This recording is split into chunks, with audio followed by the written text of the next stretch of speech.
for many women, Ramadan is like the least spiritual month. And one of the reasons is the expectations of the members of her family. Like everybody wants another dish every day. The leftovers of yesterday are not good enough for me because I am Sa'im and I want something. No? So what I believe is that we should help.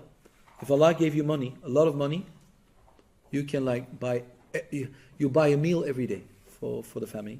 That is when you have a lot of money. Why would you want your wife to cook all day long? And then I'm saying wife because the majority of men don't. I'm not going to pretend we are in that new woke world where all men cook. That's not true. Now, the majority of those who cook are women. And I'm not saying because they have to. It's just the way the world looks right now. So, if you can afford it, every 2 days, every 3 days, a meal. Habibti, yani rest. You've done enough.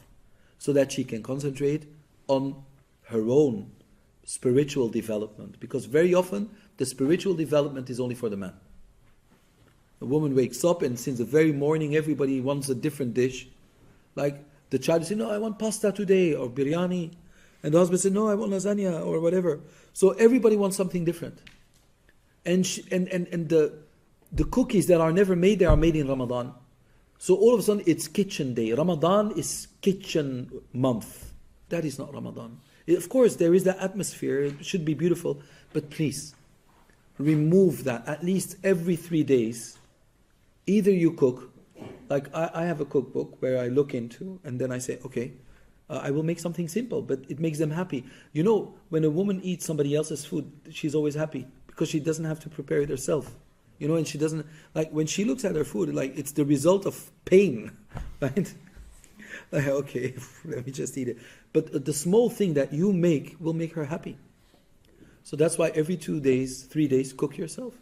It's okay, man can cook. You won't go to hell if you cook. You may cook in hell if you don't. Especially when your wife is in a period where she doesn't have to fast. Why would you like to burden her with waking up with Fajr when she can just sleep all the way? Yallah, tell me. Tell me. The best among you is the one who is best for his wife. Your wife doesn't have to wake. Like Allah excuses her from fasting, but you do not excuse her from what? From waking up in the morning. Like, wake up at 4 because I'm hungry. Sleep, Habibti. You sleep until 10. You know? And I will bring the children to school. I will dress them. I will do everything. And you just stay. Because after these 7 days, I want a cake. No. So anyway, so this is how you should be thinking of Ramadan. And if you don't, it's a very egocentric way of worshipping Allah. Building yourself at the expense of others. That's not a man.